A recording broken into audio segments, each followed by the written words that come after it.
그래서 빠른 속도로 분열하는 세포를 공격하는 것이 우리가 알고 있는 지금까지 갖고 있는 유일한 방법입니다. 그래서 보통 이제 세포 독성 항암제 이는 이제 결국은 하니까 세포 분열할 때 뭐 DNA가 생기고 어쩌고 저쩌고 하는데 그 자리에 끼어들어서 세포 분열을 방해하거나 정지하거나 이 세포가 분열이 안 되면 자연사하죠. 그 다음에 이제 어찌됐건 뭐 어떤 식으로든지 빨리 분열하는 세포를 거기에 들러붙든지 대사물질을 방해하든지 하는 거거든요. 그래서 세포 독성 물질은 실제로 항암화학요법이라 그러지만은 엄밀하게 따지면 항암이 아니에요. 빨리 분열하는 세포의 독성을 나타내는 약이다. 빨리 분열하는 세포. 그러다가 보니까 우리 몸에 또 빨리 분열하는 세포가 존재를 하지요. 그게 뭐냐? 모낭세포. 네? 그러니까 머리는 계속 자라야 되기 때문에 모낭세포는 빨리 세포 분열을 하니까 암세포하고 모낭세포가 같이 죽으니까 머리가 다 빠진다. 그 다음에 장점막세포. 우리가 입부터 시작해 상부까지 장점막이 우리 몸에서 굉장히 활발하게 빨리빨리 세대 교체가 됩니다. 그래서 거기도 빨리 분열하는 세포니까 가장 손상을 암세포하고 동일하게 손상을 받아서 항암제를 주사를 맞든지 먹고 나면 입안이 다 해지고 소화 안 되고 설사하고 배가 난리가 나는 게 바로 그거거든요. 그 다음에 골수세포죠. 우리 백혈구, 적혈구 피를 계속 만들어야 되기 때문에 그걸 계속 만들려고 그러다 보니까 상당히 빨리 변화하는 세포가 또 암세포하고 같이 죽습니다. 그 다음이 생식세포입니다. 이게 이제 생식세포가 손상을 많이 받죠. 근데 뭐 거의 암 환자분들이 상당히 이제 나이가 들어서 되지만 요즘은 젊은 분들이 암 환자분들이 꽤 많습니다. 그래서 나이가 젊은 암 환자분도 앞으로 출산이나 자손을 가져야 되는 그런 젊은 사람은 실제로 항암 치료하기 전에 이 생식세포를 어떤 식으로든지 보존을 하는 그런 지혜를 하고 지금 실제로도 그렇게 많이 하고 있습니다.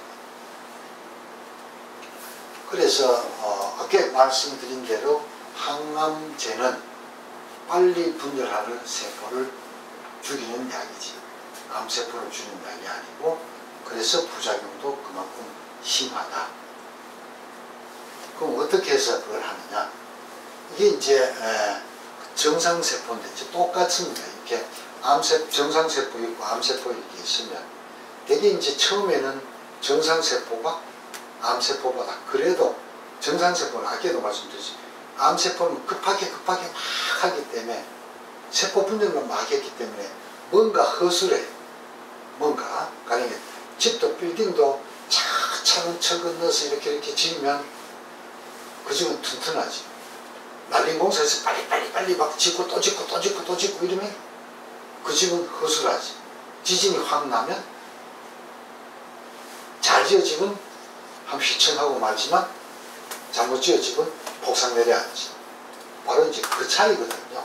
똑같이 죽기는 하지만 빨리 분열하는 세포가 죽기는 하지만 폭삭 내려앉지는 않는다 이죠. 휘청하고 만다 이죠. 그래서 암 치료를 할 때 처음에는 정상세포가 암세포보다 요만큼 더 강합니다. 그런 상태에서 항암제를 주면 두 놈 다 똑같이 두드리는데 이놈이 더 상하죠. 그런데 똑같이 이렇게 있는 데서 두드리면 정상세포는 휘청하고 금방 또 회복하고 휘청하고 회복하고 이렇게 가는데 암은 휘청하고 회복하는데 회복 속도도 느리고 처음만큼 회복이 안 되거든요. 여기서 같이 시작을 해서 휘청하고 이렇게 되고 이렇게 해서 숫자가 점점 줄인다. 그래서 결국은 꽝을 만들자. 이게 이제 항암 화학요법의 치료 기본입니다. 이게.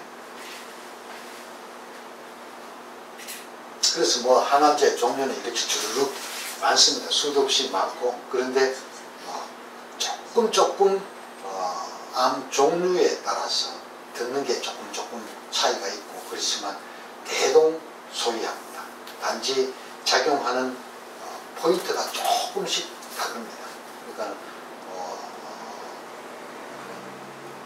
무도를 한 사람 같으면 머리를 더 공격하고 하는데 머리 공격하는 거를 두 개를 쓰면 별 효과가 없잖아요. 그렇죠? 그러니까는 이제 보통 복합적으로 쓰는데 하나는 머리를 공격하고 하나는 다리를 공격하는 이런 식으로 복합을 해서 여러 가지를 쓰게 되죠. 그 아까 뭐 항암제 종류 그거는 뭐 의사가 사실은 알아서 할 일이고 우리 환우들이 알아야셔야 될 거는 이 네 가지 치료가 있다는 걸 꼭 알아야 돼요. 참 이 그냥 막연하게 아는데 막상 정리를 하려면 잘 안 됩니다. 1차적 항암 화학요. 저거는 아무도 없이 정말로 그냥 항암제만 써서 근치적인 목적으로 치료를 하는 경우를 1차적 항암 화학요법이라고 얘기를 합니다.